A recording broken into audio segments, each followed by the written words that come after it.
there was a little mistake in printing the title on our flyers. It was wrongly given as reversing engineering. The engineering is not being reversed, but it is the reverse engineering that we are thinking about, and reverse engineering a sage. Let us slowly see what this actually entails.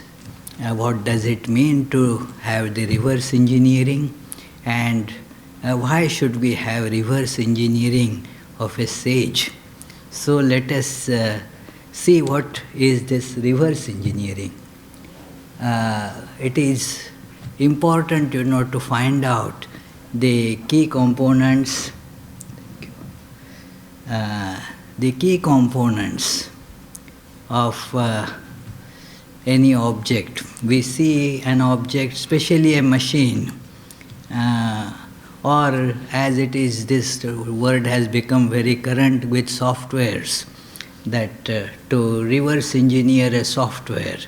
So, because the reason is that, it is, what it means is that we need that object, we need that machine, we need that thing.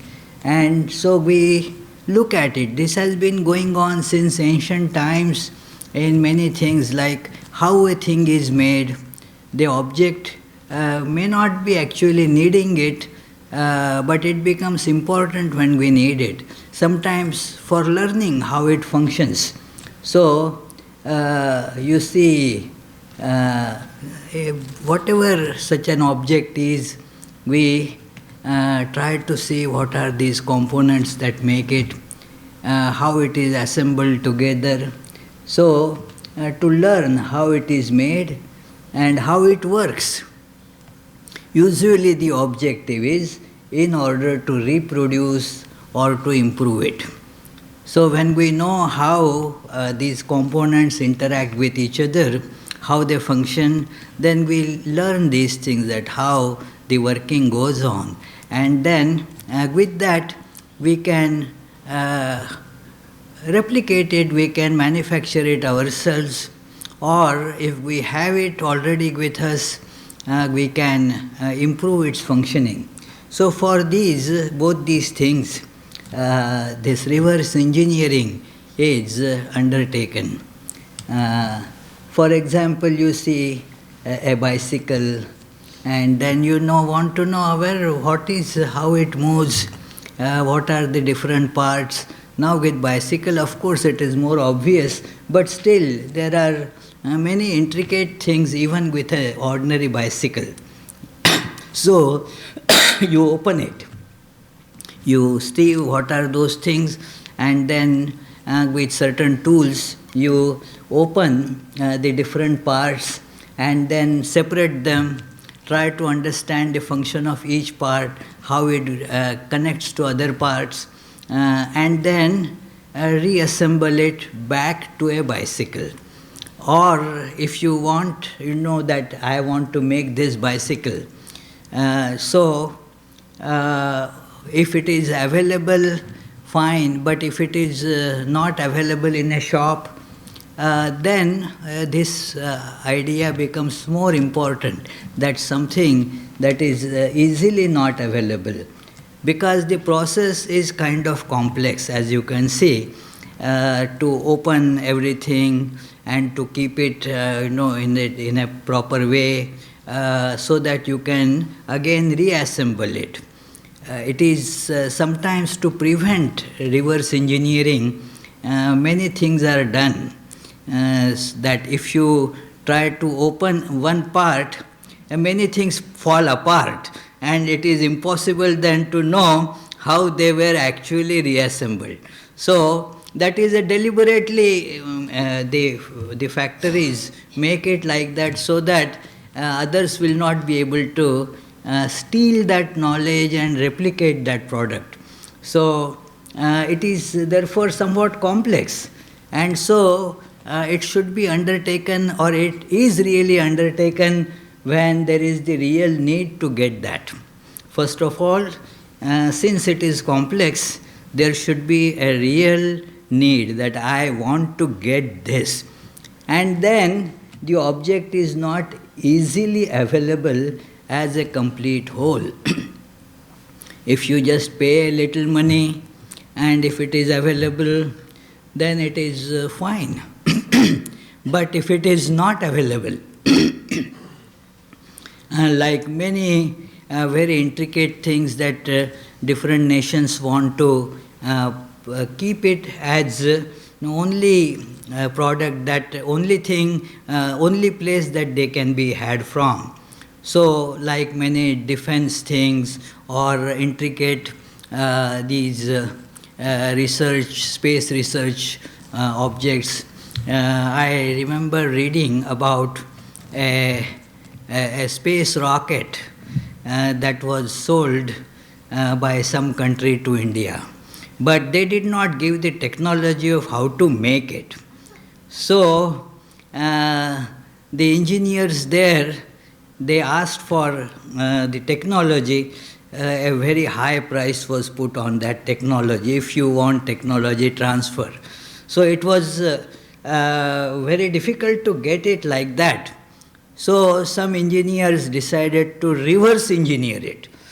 Now it is a big space rocket, so not an easy thing. Millions of little or big components connected in it.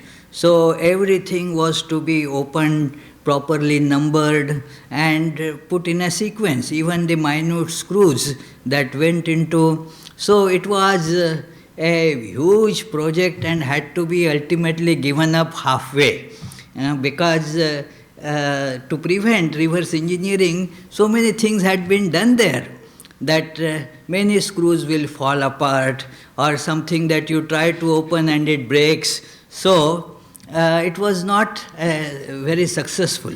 So in case of very intricate things, you try to do it and it may succeed, you may not succeed. It is like making a software from studying it, breaking it into components, not an easy thing. In fact, when you are sold, say, a copy of, say, Microsoft Office, you sign, I agree, so many conditions. One of the conditions is that I will not reverse engineer it. It is, I will not be reverse engineering that. So it is, although it will be very difficult to reverse engineer, still a condition is put when the license is given to you to use it, that I will not reverse engineer it, because that is the company's profit. Microsoft will lose a lot of money if everybody can just copy it. So therefore, it is, if the object is easily available comparatively, then there is no point in reverse engineering, you just go and buy it.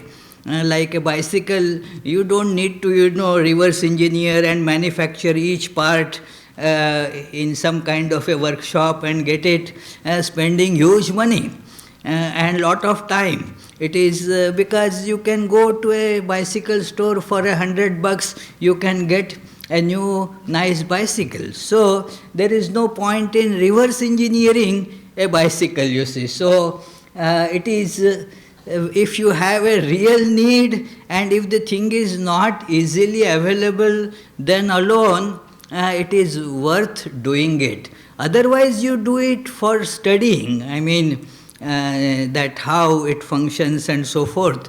For studying it can be done, there must be, but otherwise these two are important things. There must be real need to get that object, and the object is not easily available as a complete whole. Then you go for the reverse engineering. And again, in reverse engineering, you have to see which is the essential component and which is non-essential component.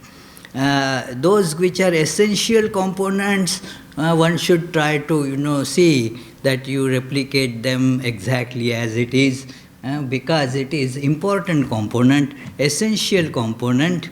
But like the example it is given here, the engine of a car and the color of a car. So color, it is not an essential thing. I mean, you can substitute it instead of red, you can paint it in white or black or whatever. The functioning or the running of car doesn't depend on the color of it.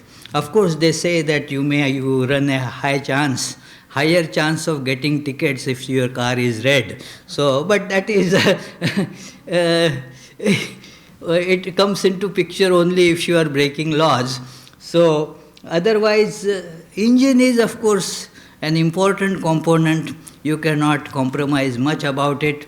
So, that is the essential part, and then color of a car, non-essential parts. So, when we are doing reverse engineering, one should be able to separate these things so that we don't waste time in trying to reverse engineer the non-essential parts.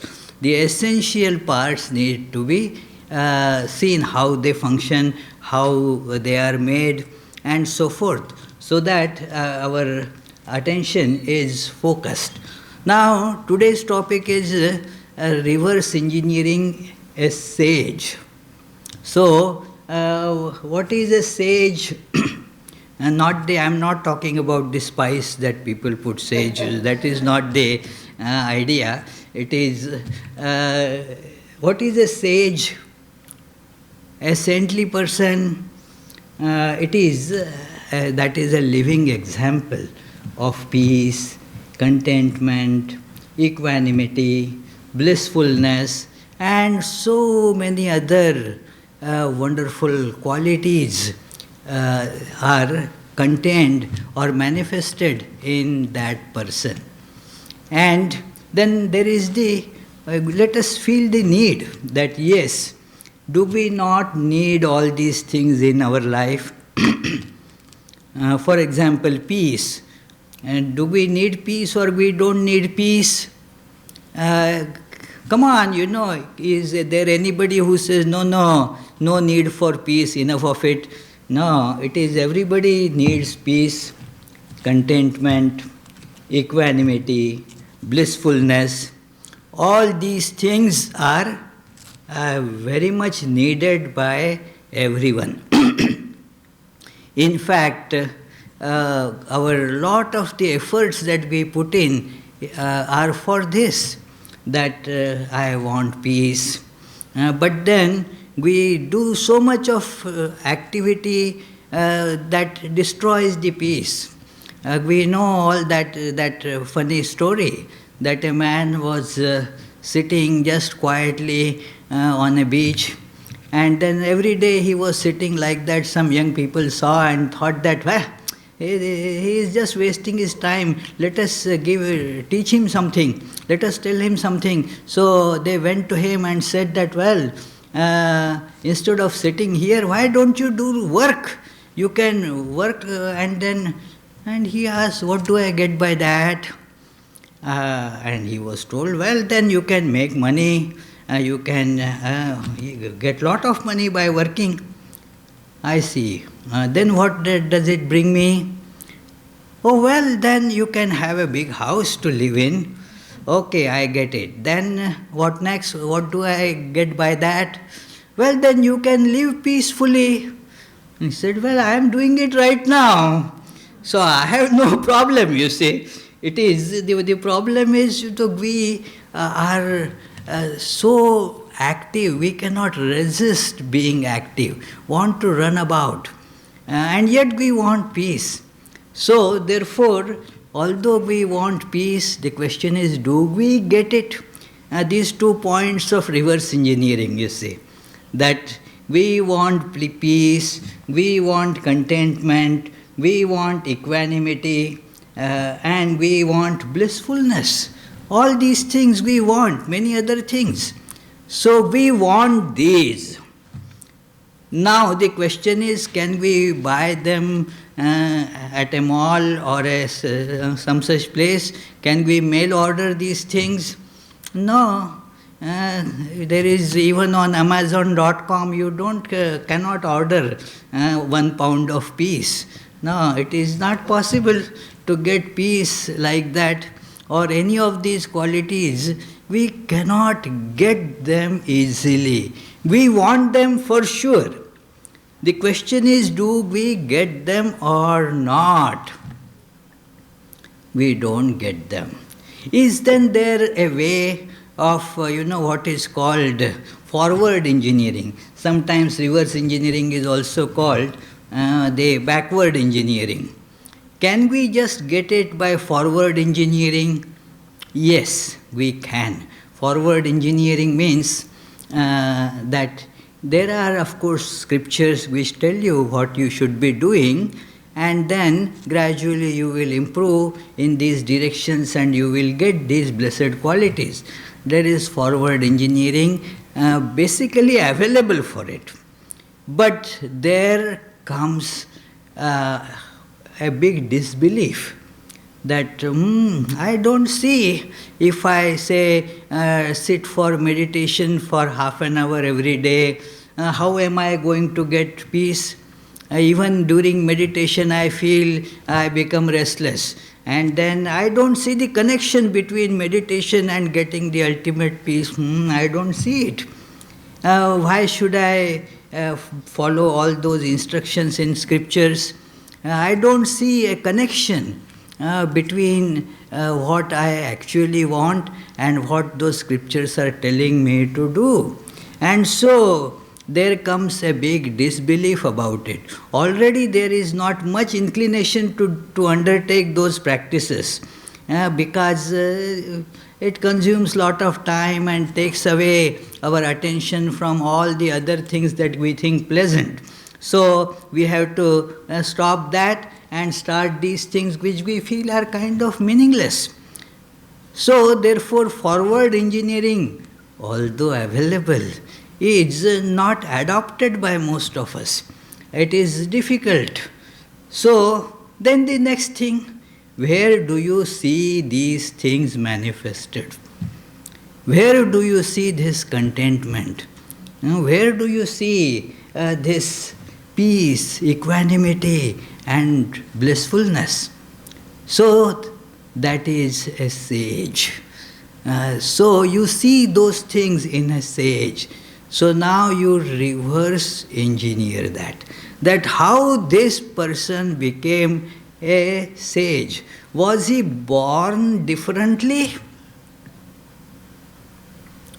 May not be. We consider that, well, everybody is kind of similar at birth. Then what did he do? What did this he or she, what made that person full of all these blessed qualities? What was done? What are the components, whether acquired in this life or in previous life?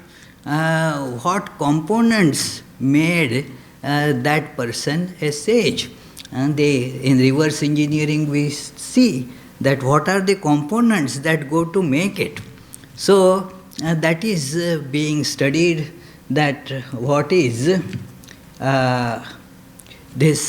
the components are.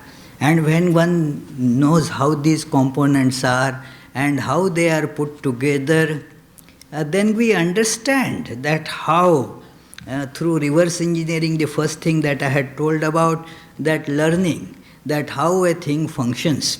So how this person becomes a sage. So you see that these components, they come together to convert this ordinary person into a sage. So now we always hear in Vedanta mention that religion is also a science. And the criterion of science is, replicability. It involves exactness, meticulousness. Replicability is an important criterion in science. That is, if something is made, then by following the exact method meticulously, you will be able to make that very thing. There is nothing absolutely unique as such. Uniqueness is abhorred by science. Assigning a special place to something is not liked by science. It has to have a replicability. If I say that only this person can reach Vedanta society, then it violates the principle of science that, well, anybody who has the directions will be able to drive here.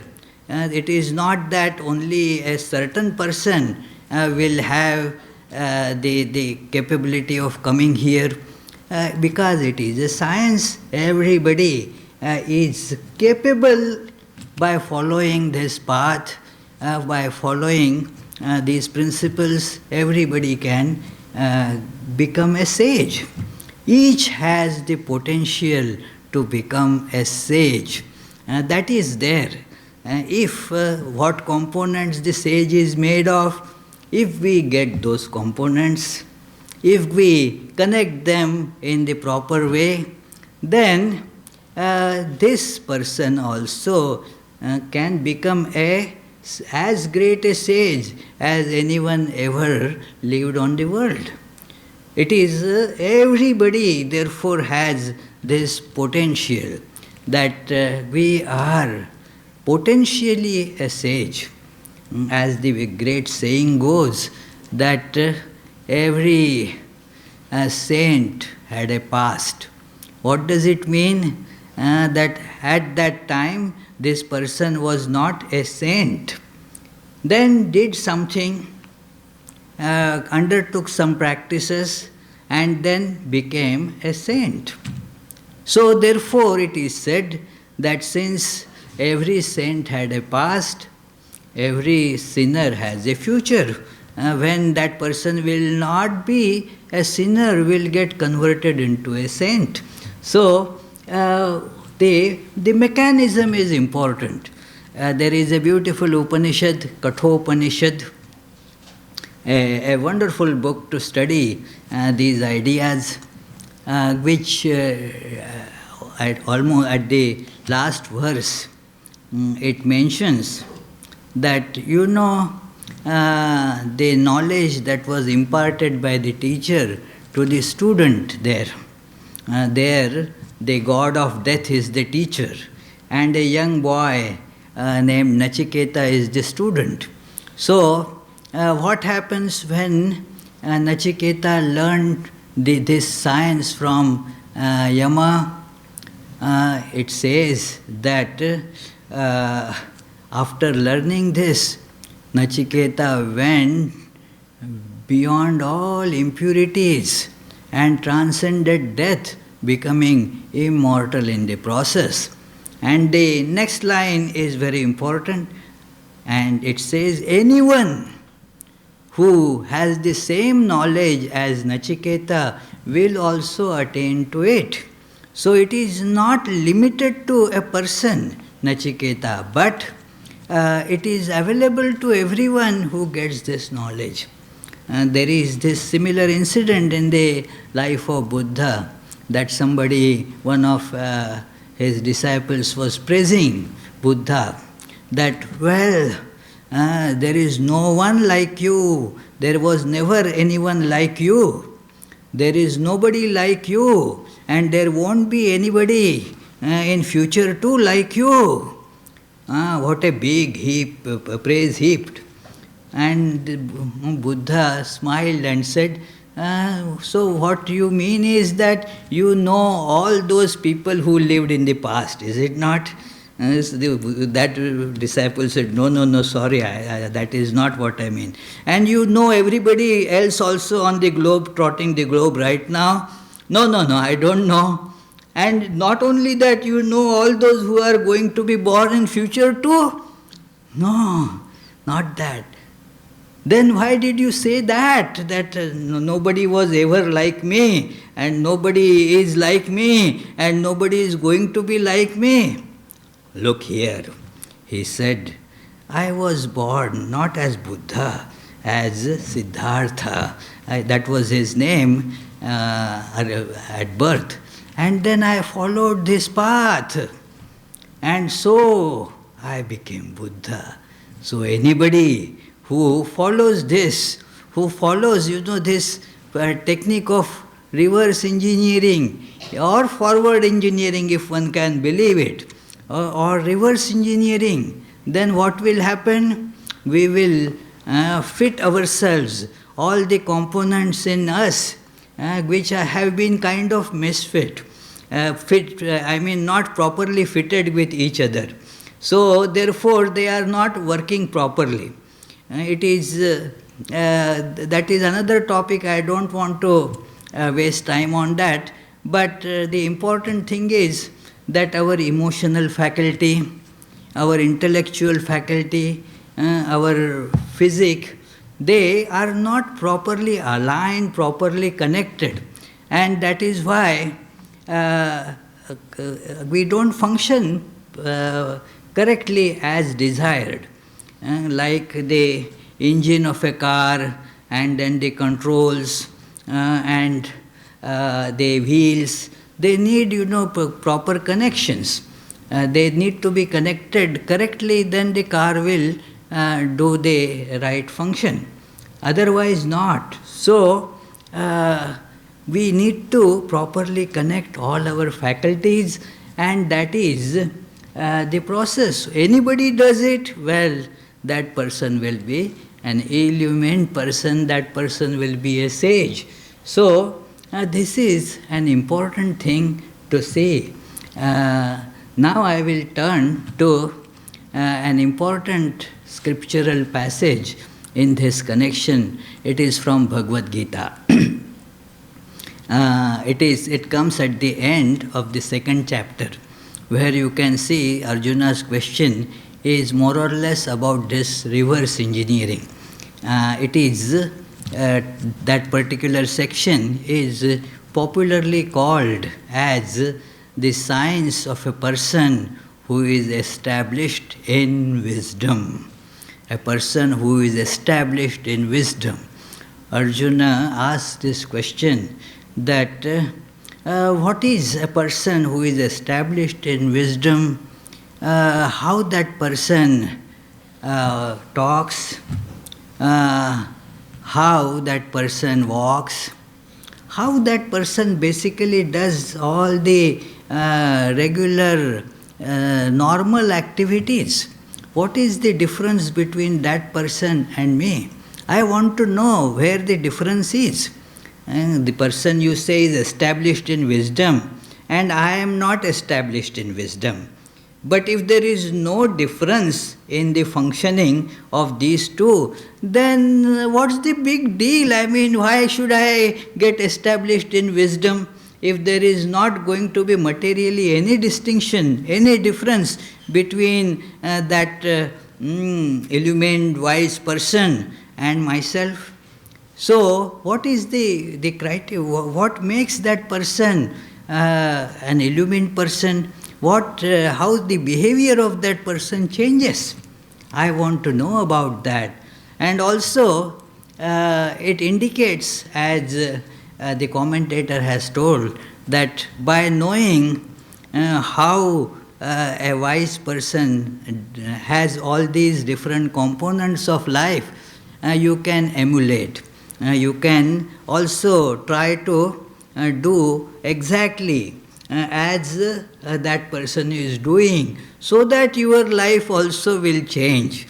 So there come now the what we first saw, that essential and non-essential aspects. That a person, for example, established in wisdom, that keeps a beard. So is it a necessary part? So I will emulate that person, means let me not shave for a few days. Will that be the make me illumined person? Not necessarily. That is not the direction at all. So how to follow? What is the essential character of an illumined person? That is to be learned. And in reply to Arjuna's question, Lord Sri Krishna tells exactly that character. And that characteristic is Prajahati yada kaman sarvan partha manogatan atmanyevatmana tushta sthita prajnas tadochyate. That this person, the important characteristic is that has destroyed all the desires, completely eliminated all the desires from his life.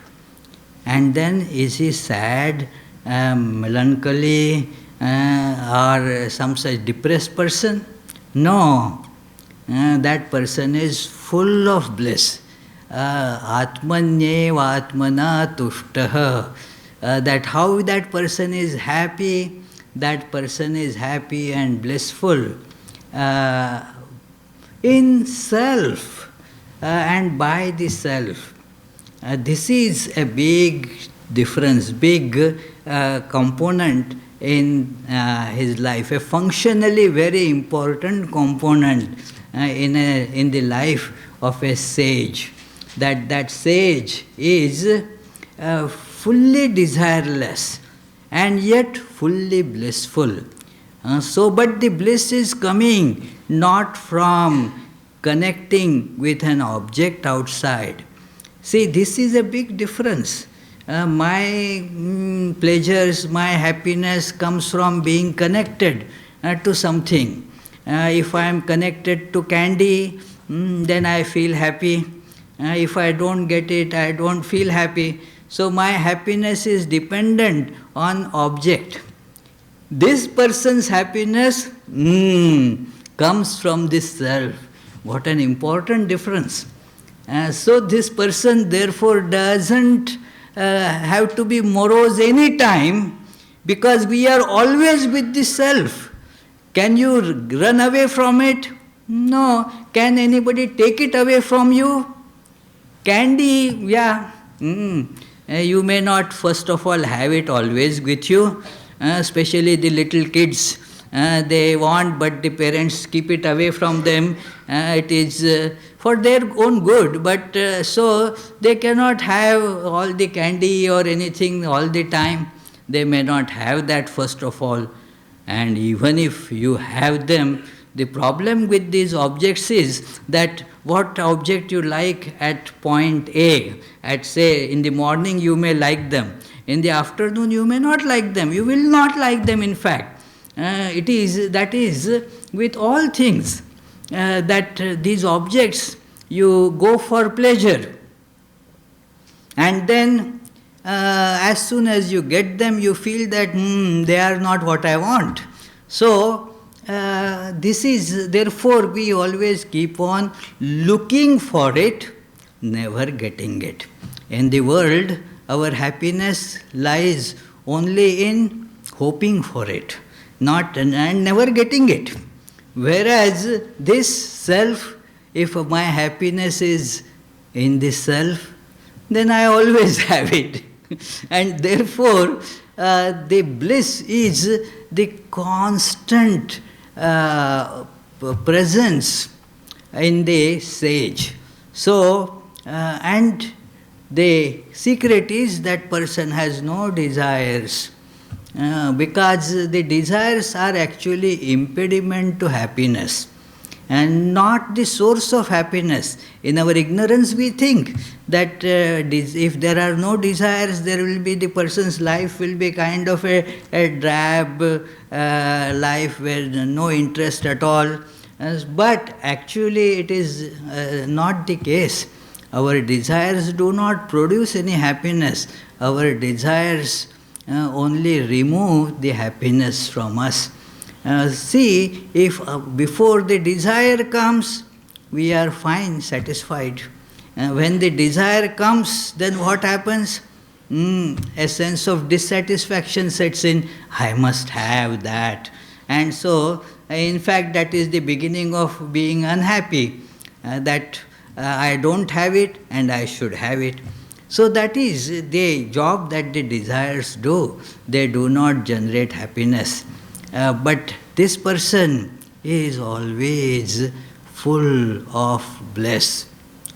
Then the equanimity. That is also, you can see in this person, the equanimity. How this equanimity is, that whatever he gets, pleasant or unpleasant circumstances will be there. Some days will be terribly snowy days. This year, this season we had lot of it. So some days will be very bright sunshine, but that doesn't affect the equanimity of this person. Doesn't get irritated. Oh my goodness, what can be done? No. Or doesn't feel elated when a sunny days come. Hey, come on! No, well, it's there is no that kind of exuberance of elation or depression because of the changing circumstances.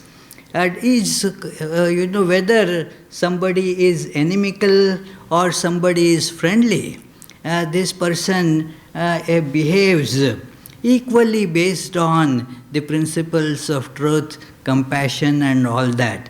Does not change the principles depending on the person that you are interacting with. Whether friend or foe retains the equanimity. There again an important thing that is important especially for reverse engineering. It is told that, and that verse is very important. Yada samharate chayam kurmongani va sarvashah indriyani indriyarthebhya tasya prajna pratisthita.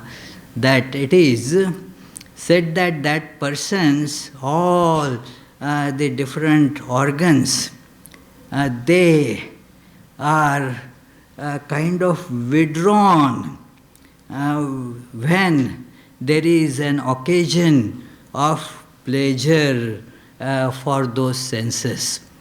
It is the idea is given there that it is the example is that of a tortoise.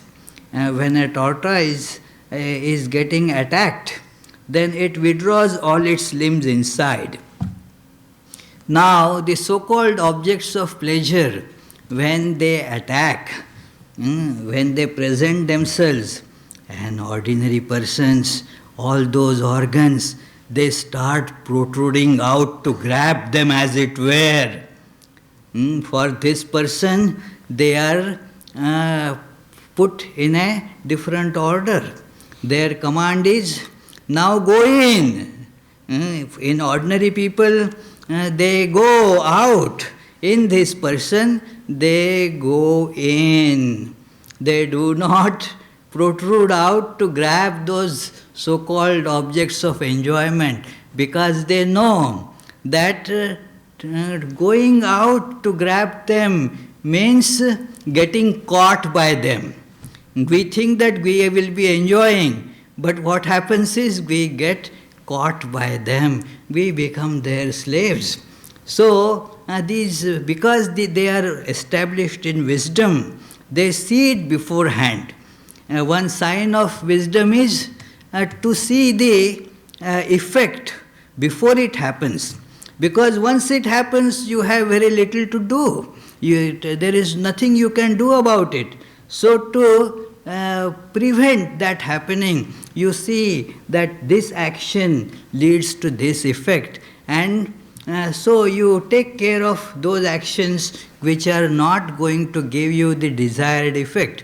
Most of us get into so many problems, difficulties, sufferings, because we expect a very different result, not based on really sound logic or understanding, but just imagination. And thus go out to grab those objects and get caught in that. Most of those things, those objects are like traps.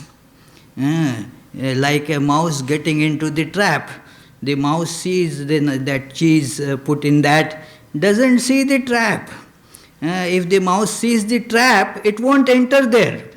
But it sees only the cheese, smells the cheese, and then gets into it, and the result is get trapped. So we also see that pleasant object. Wow, our senses become excited.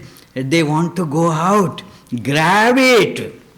And as we go out to grab, we don't grab, we get grabbed by the trap associated with those. So, this person sees it already, being a wise person, and therefore, when there is a very inviting trap like that, it sees that that invitation is pleasant. There is the tendency to go there. Like all the credit card companies, they send you, very promising invitations that you are pre-selected. I thought, what a great person I am. I have been pre-selected. So, these are all wonderful traps, you see. So, it is a person sees not that just the pleasant aspect of it, but the trap that is connected in it. And if you go to grab it, you get grabbed. And therefore, instead of the organs being protruded out, they go in to protect themselves. So, that is how this person is, in general, the behavior of this person is like this. So, now we know how to reverse engineer. We have to develop these components in us. It is another thing is told. Then how does this person interact with the world? Is there a way that we can also do, because we have to interact with the world? We cannot just sit in a cave. I mean, I am a student or I am working in a bank, I am a teacher somewhere, I have so many things to do. So I cannot be sitting inside a cave. So how does this person actually interact with the various things in the world? The almost last verse of this particular chapter tells how this interaction happens. That apuryamanam achala pratishtham samudramapa pravishanti yadvat tadvat kamayam pravishanti sarve sashanti mapnoti na kama kami. A very beautiful idea. Like in the ocean, so many rivers are continuously pouring their waters. But that does not make the level of the ocean rise. It retains its level.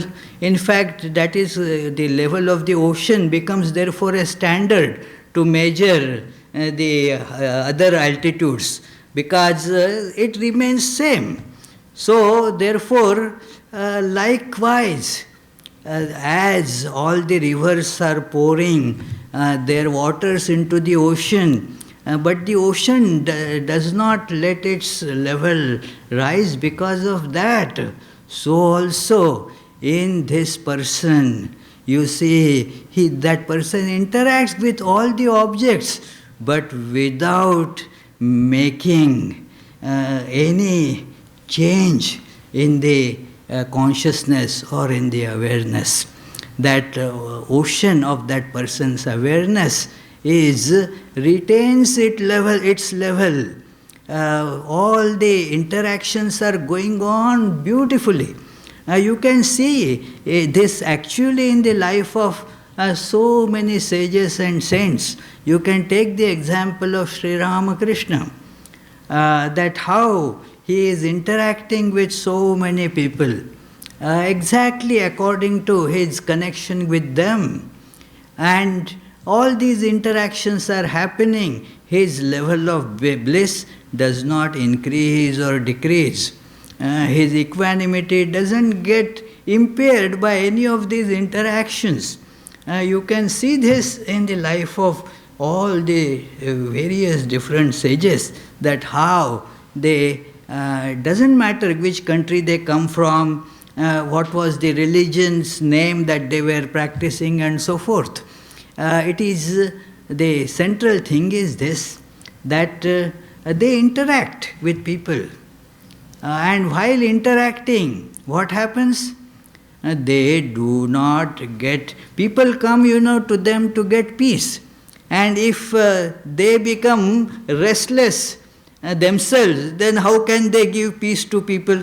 So they just absorb the sufferings of the people without, becoming sufferers in the process. So that is the greatness there, like an ocean. So this happens to the sages. And this is again an important point in reverse engineering, an essential point, that when we interact, we should remember this, that let that thing come in me, but without causing without making me ruffled, without making me disturbed. These things should come to us. Many people ask question about this. Don't you see so much of injustice going in here? If you see this, isn't it right to feel disturbed and agitated? Well, at one level, it is okay, it is understandable. But then one must ponder that is getting agitated the way to rectify it? Don't you add more agitation to the already agitated situation thereby? Does agitation, an agitated mind makes you think better? So therefore, one understands that yes, those things are there. Justice has many dimensions. Justice from the side of A is not necessarily justice from the side of B. It is therefore one learns to think of these things in a more calm frame of mind, and thus can decide the path of action to correct them better. It is, we set out with the dreams like this, that okay, I will bring about justice in the whole world. I care for justice. Now just ponder and think that so many great people lived in this world. Could they bring it? Much superior, greater people lived here. Could they bring justice even to a single part of the world? It's not possible. Then you think about what is really justice. Then you start understanding things in a wider perspective. That yes, the justice has many dimensions. And so this makes the road of action clearer for you. And therefore this is something that we should learn to imbibe, how a sage acts. So these verses, I took just a few verses in this chapter. There are 20 verses, but for the brevity of the time is not much, so I just took up a few. But the essential aspect is this, that let us not make the mistake of feeling that the desires bring me happiness. That is a big mistake that we will be doing. So desires are not components of happiness, but the opposite actually. They are the components of misery. So if I want misery, I should cultivate all the desires and feel miserable. That is, So if I want to get happiness, let me see the components of happiness right in the life of a sage. And thus we will be able to see that they are desireless. Desirelessness is also the sign of perfection. What is the meaning of perfection? That nothing more needs to be added. So, if I have a desire, what does it indicate? I lack something. I am not perfect then.